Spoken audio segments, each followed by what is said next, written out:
नमस्कार, आपके साथ हूं मैं राजीव शर्मा। देश में कोरोना की रफ्तार जरूर कम हो रही है, लेकिन कोरोना के बाद इसके नए रूप यानी डेल्टा प्लस वेरिएंट का खतरा सताने लगा है। दूसरी वेव में कहर बरपाने वाले डेल्टा वेरिएंट का नया वर्जन डेल्टा प्लस है। एक्सपर्ट की माने तो सेकंड वेव के बाद थर्ड वेव का खतरा इस वेरिएंट की वजह से बना हुआ है। थर्ड वेव के प्रभाव को लेकर एक्सपर्ट की अलग अलग राय है, लेकिन थर्ड वेव की आशंका सितंबर से अक्टूबर के बीच जताई जा रही है। तीसरी लहर में बच्चों के इन्फेक्टेड होने की बात कुछ स्टडीज कह रही हैं, लेकिन कुछ स्टडीज में बच्चों पर असर को कम बताया जा रहा है। तीसरी लहर और डेल्टा प्लस का कितना खतरा देश पर मंडरा रहा है, इस पर हम अपने एक्सपर्ट डॉक्टर्स के पैनल से चर्चा करेंगे। वहीं इस बीच देसी वैक्सीन कोवैक्सीन का दम दिखा है। दुनिया ने देसी वैक्सीन का लोहा माना। भारत बायोटेक की कोवैक्सीन के क्लिनिकल ट्रायल का फाइनल डाटा सामने आ गया है, जिसमें कोरोना मरीजों पर कोवैक्सीन 78% असरदार बताई गई है। साथ ही गंभीर संक्रमण वाले मरीजों पर 93% तक असरदार है। सबसे बड़ी बात यह है कि कोवैक्सीन डेल्टा वेरिएंट पर 65% असरदार मानी गई है। देसी वैक्सीन में कितना है दम, इस पर भी बात करेंगे और ग्राउंड के क्या है हालात, ये भी आपको बताएंगे। तो अगले 1 घंटे आप बने रहिए हमारे साथ कोरोना ओपीडी में। भारतीय वैक्सीन का दुनिया ने लोहा माना। कोवैक्सीन के क्लिनिकल ट्रायल का फाइनल डेटा जारी कर दिया गया है। भारत बायोटेक ने फेज 3 का फाइनल डेटा जारी किया, सामने रख दिया है और इसके चलते ये पता चला कि कोरोना मरीजों पर 78% असरदार है कोवैक्सीन। लेकिन डेल्टा वेरिएंट की बात करें तो कोवैक्सीन 65% असरदार है। स्वदेशी कोवैक्सीन का दम दिखा है। अब तक के तमाम वेरिएंट पर यह प्रभावी पाई गई है, लेकिन अगर गंभीर संक्रमण होता है तो उसमें 93% तक पॉजिटिव रिजल्ट कोवैक्सीन के सामने आए हैं।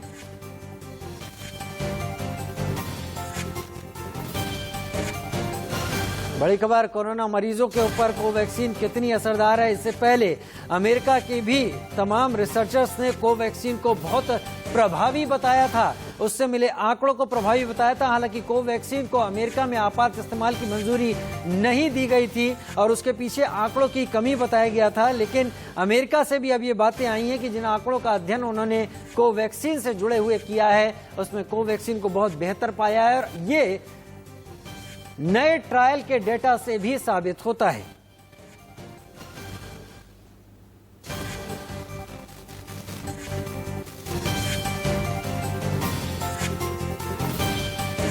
जी हाँ, 100% खरा टीका है ये, जैसा निकल कर बात सामने आ रही है। बिना लक्षण वाले मरीजों पर 63% ये असर दिखा रहा है। लक्षण वाले जो मरीज हैं उन पर 78% प्रभावकारी। गंभीर अगर संक्रमण है तो 93% बेहतर रिजल्ट।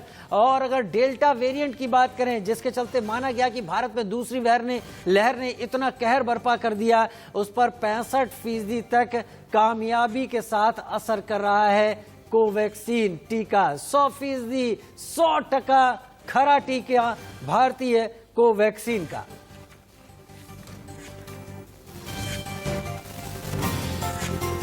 इस बीच आप स्क्रीन भी लगातार हमारी देखते रहें, उस पर जानकारियां लगातार आती रहेंगी कि कितना कहां पर आंकड़े आ रहे हैं, कितनी ज्यादा गंभीरता है अभी दूसरी लहर, क्योंकि स्वास्थ्य मंत्री का कहना है कि दूसरी लहर अभी खत्म नहीं हुई है। वहीं कोरोना की तीसरी लहर की आशंका के बीच डेल्टा प्लस वेरिएंट को एक वजह माना जा रहा है। देश में डेल्टा प्लस वेरिएंट के अब तक 56 मामले आ चुके हैं। देश के 12 राज्यों में डेल्टा प्लस के मामले देखे गए हैं, जबकि दुनिया के 11 देशों में अब डेल्टा प्लस के 200 मामले हैं। डेल्टा प्लस के मामले सबसे अधिक अमेरिका में हैं, जबकि दूसरे नंबर पर भारत में हैं। तो धीरे धीरे डेल्टा प्लस भी अपनी मौजूदगी दर्ज करा रहा है और इसी के चलते डर फैलना लाजमी है कि क्या तमाम देशों में भारत के साथ मिलाकर तीसरी लहर आएगी, क्या उसके पीछे डेल्टा प्लस ही वजह होगा। वेरिएंट ऑफ कंसर्न में माना है भारत सरकार ने डेल्टा प्लस को सबसे खतरनाक जो वेरिएंट होते हैं वो वेरिएंट ऑफ कंसर्न होते हैं, क्योंकि कम समय में ज्यादा लोगों को संक्रमित करते हैं और उसके चलते फेफड़ों में अटैक करते हैं और गंभीर संक्रमण फैला देते हैं। वेरिएंट ऑफ कंसर्न, जिसमें अब तक डेल्टा था, अब डेल्टा प्लस को भी भारत सरकार मानती है।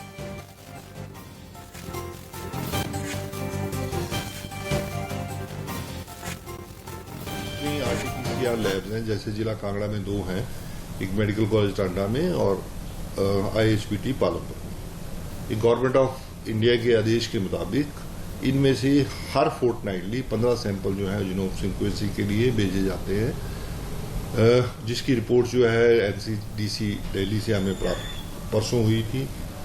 अभी तक दोनों लैब से टांडा से 135 सैंपल्स और आईएचबीटी लैब से 136 सैंपल भेजे गए थे जीनोम सीक्वेंसिंग के लिए। जो हमें रिपोर्ट्स प्राप्त हुई हैं परसों, उसमें एक सैंपल में डेल्टा प्लस वेरिएंट पाया गया है। वो जो सैंपल जो था वो आईएचबीटी लैब पालमपुर से कलेक्ट हुआ था, प्रोसेस हुआ था, और जो लगभग 69 सैंपल्स में डेल्टा वेरिएंट भी पाया गया है। तो कोवैक्सीन सेफ भी है और कारगर भी है, और इसका प्रोटेक्शन रेट जो है वो जनरली सिम्टोमेटिक इन्फेक्शंस के लिए जो है वो 77% के करीब है, सिवियर डिजीज के लिए 93% है, एसिम्टोमेटिक इन्फेक्शंस के लिए। वायरस की एक इनहेरेंट प्रॉपर्टी होती है कि ये बार बार अपना रूप प्रतिरूप बदलता रहता है, जिसको कि हम म्यूटेशन कहते हैं। ये कांस्टेंट और निरंतर चेंजेस जो वायरस की जीनोम में होती हैं, इसको हम म्यूटेशन कहते हैं। और डब्ल्यूएचओ की बात बिल्कुल ठीक है कि डेल्टा वेरिएंट भी जो है वो आगे डिफरेंट म्यूटेशंस करके ला सकता है आगे। और वायरस जो है ये, अगर हम फ्लू वायरस की भी बात करें, वो भी अपना रूप प्रतिरूप हर साल बदल लेता है। इसी तरह से डेल्टा वायरस के भी चांसेस हैं कि अपना रूप प्रतिरूप बदल ले। हमारे एपिडेमियोलॉजिस्ट को, हमारे वायरोलॉजिस्ट को इसके ऊपर नजर रखनी पड़ेगी। डॉक्टर रवि मलिक को सुन रहे थे आप। वहीं थर्ड वेव की आशंका के बीच लोगों को क्या क्या सावधानियां बरतनी चाहिए, तफसील से बता रहे हैं India news reporter Shweta Verma. Virus की तीसरी लहर के साथ साथ हम देख रहे हैं डेल्टा प्लस वेरिएंट का भी खतरा मंडरा रहा है। इस पर खास बातचीत करने के लिए, इस पूरे विषय पर चर्चा करने के लिए हमारे साथ सीनियर डॉक्टर हरीश चाफले जी मौजूद हैं। इनसे बात करके जानेंगे। सर, स्वागत है आपका और शुक्रिया हमें समय देने के लिए। सबसे पहले हम जानना चाहेंगे सर, आप हमारे दर्शकों को अवगत कराएं तीसरी लहर को लेकर हमें क्या कुछ सावधानियां बरतनी चाहिए, और अक्सर ये बात होती आ रही है कि ये 4 से 6 हफ्तों में दस्तक दे सकता है। सर, क्या कहना चाहेंगे? तो तीसरी लहर का जो खतरा मंडरा रहा है वो नहीं, ऐसा नहीं कहूंगा मैं, लेकिन 4 से 6 हफ्ते से थोड़ा ज्यादा समय लगेगा, ऐसा अभी तक ध्यान में आया है। आईसीएमआर की भी कुछ स्टडीज हुई है, उसने भी बताया है कि अराउंड अक्टूबर या सितंबर या हो सकता है दिसंबर तक भी। तो इससे अगर हमको बचना है तो प्रिकॉशन लेने का जो तरीका है वो वही है। उल्टा इसमें हम लोग को ज़्यादा प्रिकॉशन इसके लिए लेना है क्योंकि इसमें ऐसा प्रिडिक्टेड है कि बच्चों का इन्वॉल्वमेंट हो सकता है। तो अपने बच्चों को प्रोटेक्ट करने के लिए हमको हाथ की सफाई रखना, मास्क को ठीक तरह से पहना, नाक के ऊपर और चिन के नीचे, ताकि नाक और चेहरा पूरी तरह से कवर हो सके, और सोशल डिस्टेंसिंग मेंटेन करना। और एक चौथा इंपॉर्टेंट पॉइंट है, इसको अगर हमको बचाना है तो वैक्सीनेशन। सो टीकाकरण है बहुत जरूरी, इसके लिए सबने आगे आके टीकाकरण करवा लेना चाहिए जितना जल्दी हो सके। डॉक्टर हरीश, आपसे जानना चाहेंगे, जब हम बात करते हैं रेस्पिरेटरी डिसीज की, उस पर तो आपका खासा अनुभव है इतने वर्षों का। अब जितनी बारी कोविड-19 की बात आ रही है, हम देख रहे हैं अब लंग ट्रांसप्लांट भी होने लग गए हैं। अब डेल्टा प्लस का भी अब हम देख रहे हैं बहुत ज्यादा केसेस महाराष्ट्र में खास करके आए, हम 40 के पार पहुंच चुके हैं। ऐसे में आगे आने वाले दिनों पे आप क्या कहना चाहेंगे? सो डेल्टा प्लस का खतरा जो मंडरा रहा है वो है, और हमको सबको जैसे मालूम है कि डेल्टा प्लस वेरिएंट ज्यादा इन्फेक्टिव है, मतलब ये 60 to 65% ज्यादा इन्फेक्शन रेट से फैलता है। तो इसके लिए भी ज्यादा जरूरी है कि जो प्रिकॉशंस लेट डाउन है, जो कोविड अप्रोप्रिएट बिहेवियर कहा जाता है, उसको ठीक से फॉलो करें। और अगर हम ये सब कुछ ठीक से कर पाएंगे तो शायद डायरेक्टली कितना कोविड डेल्टा प्लस से थर्ड वेव का खतरा रहेगा ये अभी कह पाना मुश्किल है, लेकिन हम सब कुछ ठीक से करेंगे तो आई थिंक हम लोग बच पाएंगे। जी, अब बात करते हैं बच्चों की। हमने कई बार रिपोर्ट्स के अनुसार हमने ये पढ़ा था, जाना था कि बच्चों के लिए खतरा ज्यादा मंडरा सकता है, लेकिन अब हमने बीएमसी द्वारा जो उन्होंने अपना सीरो सर्वे किया है उसके अनुसार 40 जो उन्होंने वार्ड्स में अपने ये पूरा सर्वे कंडक्ट किया है डॉक्टर, उसके बाद 2000 सैंपल्स में उन्होंने पाया है कि बच्चों में ऑलरेडी एंटीबॉडीज हो चुकी हैं। कितना प्रभाव पड़ सकता है तीसरी लहर का बच्चों पर और जो यूथ अवस्था में है लोग उन पर? सो अभी तक का जैसे देखना आया है, सेकेंड लहर में भी जो एज ग्रुप इन्वॉल्व हुआ वो डिफरेंट था फर्स्ट लहर से। क्यों डिफरेंट था? क्योंकि जो लोग अनवैक्सीनेटेड थे, जैसे हमने वैक्सीनेशन शुरू किया 60+ से, तो जो लोग अनवैक्सीनेटेड थे या फिर जो लोगों को अभी तक कोविड-19 हुआ नहीं था उन लोग को हुआ। तो इसीलिए भी थर्ड वेव में ऐसा कहा जाता है कि जो लोगों को अभी तक कोविड नहीं हुआ, जैसे बच्चे हैं, तो उनको होने की शक्यता ज्यादा है। और उधर तीसरी लहर की आशंका को देखते हुए सरकारों ने अपनी तैयारियां पूरी कर ली हैं, क्योंकि जब दूसरी लहर आई थी तब अचानक ही वायरस के नए रूप ने तमाम लोगों को घुटनों पर ला दिया था। उसके चलते बहुत बुरी तरीके से कहर बरपा था, तमाम लोगों की जानें चली गई थी। लिहाजा तीसरी लहर का अंदेशा है तो तैयारियां भी वक्त रहते पुख्ता कर ली गई हैं। लड़ने की हम तैयारी कर रहे हैं। जैसा हमने बार बार कहा कि निश्चिंत होने की आवश्यकता नहीं है। भोपाल में आज भी, भोपाल नहीं पूरे मध्य प्रदेश में आज भी 43 केस आए, 33 तक पहुंच गए थे। 33 से बढ़ के 38 हुए, 38 से बढ़ के 40 हुए, 40 से बढ़ के 43 हुए।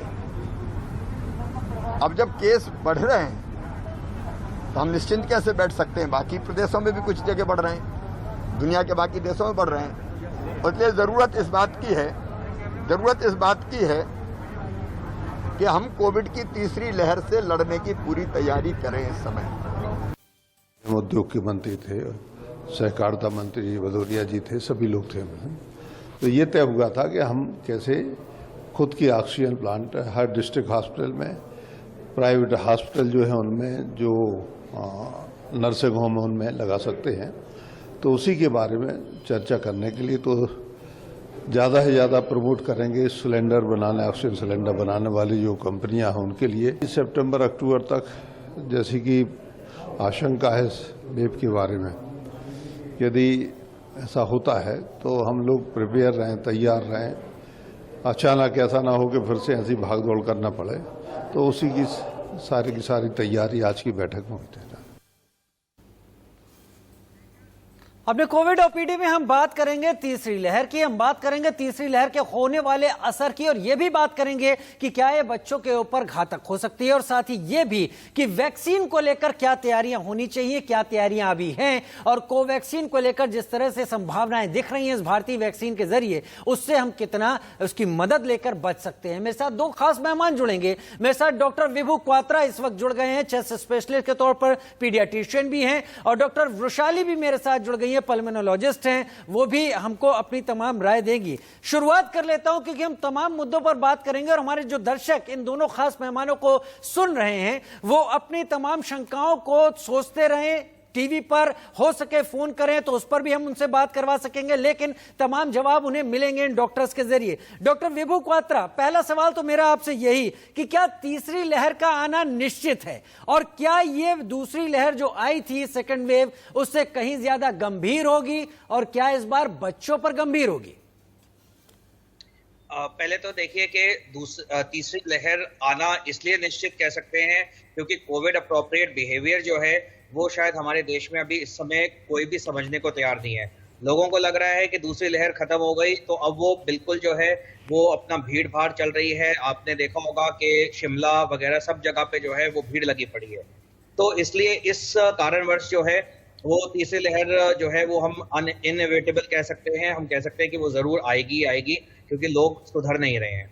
दूसरी चीज ये है कि क्या ये बच्चों के ऊपर घातक हो सकती है, तो मैं ऐसा नहीं कहूंगा कि बच्चों पे घातक हो सकती है, क्योंकि जो प्रोटेक्टिव मैकेनिज्म्स हैं और जो हमारा इम्यून सिस्टम जो हमें पता है कि जिस हिसाब से कोविड एक्ट करता है, वो प्रोटेक्टिव मैकेनिज्म्स बच्चों में naturally are better as compare to the adults, यानी बच्चों में बेहतर इम्यूनिटी है कोविड को लेकर। परंतु दूसरी चीज ये है कि अगर हम दूसरा पहलू देखें तो 18 वर्ष से ऊपर जो है वो सब लोगों को वैक्सीनेशन अभी मिलना है हमारे देश में।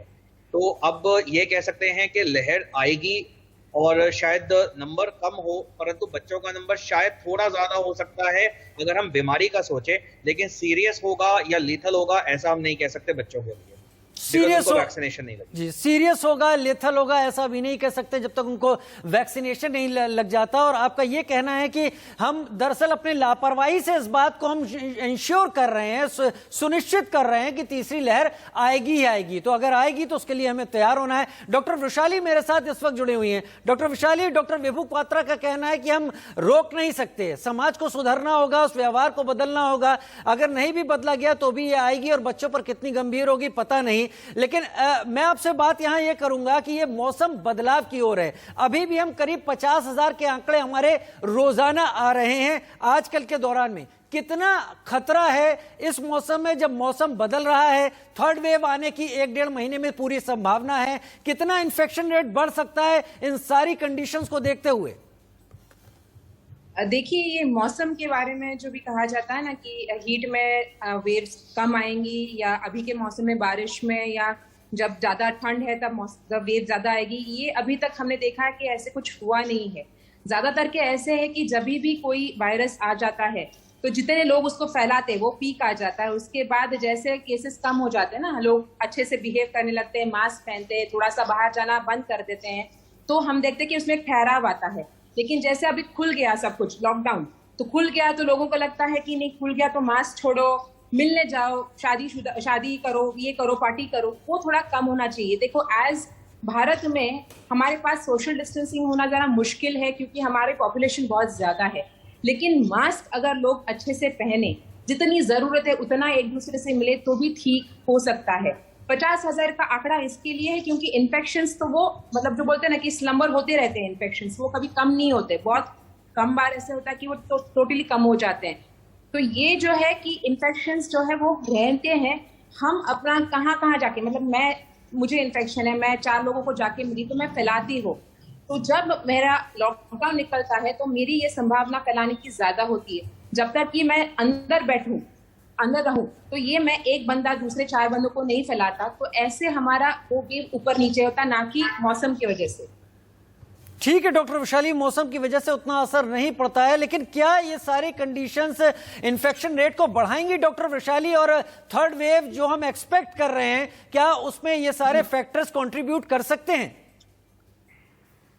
जी, फैक्टर्स तो कंट्रीब्यूट करते हैं। मौसम के बदलाव में देखो, जैसे भी वायरल इन्फेक्शंस थोड़ा सा सर्दी के मौसम में और बारिश के मौसम में थोड़े ज्यादा रहते हैं।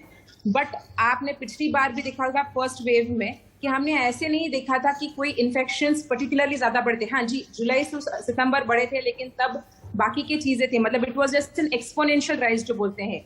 हाँ, जब शुरुआत हुई तो करके वो बढ़ गए थे। आपने देखा कि दिसंबर का मौसम भी था, तब काफी केसेस कम हुए थे। तो मैं पर्सनली आपको बोल दूं, और ऐसे डेटा भी नहीं है कि मौसम से कहीं केसेस बढ़ने वाले हैं। ठीक है डॉक्टर वैशाली। डॉक्टर विभू क्वात्रा भी मेरे साथ इस वक्त जुड़े हुए हैं। डॉक्टर विभू क्वात्रा, उस सवाल पर आता हूं जिस सवाल को लेकर तमाम लोग बात कर रहे हैं। दरअसल दुनिया के 85 ऐसे देश इस वक्त हैं जहां पर डेल्टा वेरिएंट अब तक फैल चुका है। वही डेल्टा वेरिएंट जिसने भारत में सेकेंड वेव में ऐसी हालत कर दी कि पूरी दुनिया कांप गई थी भारत की स्थिति को देखते हुए। भारत इस वक्त डेल्टा प्लस से परेशान होना शुरू हो गया है। यह वो वेरिएंट है जिसे भारतीय सरकार ने वेरिएंट ऑफ कंसर्न मान लिया है इस वक्त। क्या डेल्टा प्लस भारत में थर्ड वेव ट्रिगर कर सकता है या थर्ड वेव लाने की वजह बन सकता है? बिल्कुल जी, थर्ड वेव लाने की वजह भी बन सकता है और थर्ड वेव ट्रिगर भी कर सकता है, क्योंकि जो डेल्टा प्लस वेरिएंट है उसका ऐसा कहा जा रहा है कि पहले कहते थे कि अगर आपका जो है वो इंटरेक्शन हुआ, अगर आपने एक दूसरे से मिले तब फैलेगा। अब तो ये कहते हैं कि अगर किसी को कोविड है और आप मेरे पास से भी निकल जाते हैं और मैंने मास्क नहीं पहना, आपने मास्क नहीं पहना, तो वो आपको पकड़ सकता है। तो ये बहुत ही इन्फेक्शियस है और ये लंग्स के ऊपर काफी ज्यादा अटैक कर रहा है। लोअर रेस्पिरेटरी जो है, छाती वाला एरिया, उस पर ज्यादा अटैक कर रहा है। तो ये ज्यादा लीथल भी है, ये ज्यादा इन्फेक्शियस भी है। तो डेफिनेटली ये ट्रिगर कर सकता है अगर हम लोग जो है वो हमने अपनी सुधार नहीं किया तो। अगर हमने अपना सुधार नहीं किया तो, और वही सुधार लापरवाही के आंकड़ों में जब तब्दील होता है तो हालात खराब हो जाती है। डॉक्टर विभू और डॉक्टर वैशाली, आप बने रहिए हमारे साथ, क्योंकि छोटा सा ब्रेक ले रहा हूं और ब्रेक के बाद जब हम लौट कर वापस आएंगे तो वैक्सीन पर बात करेंगे, वैक्सीन की कमी पर बात करेंगे और भारतीय वैक्सीन कोवैक्सीन के असर की भी बात करेंगे एक ब्रेक के बाद।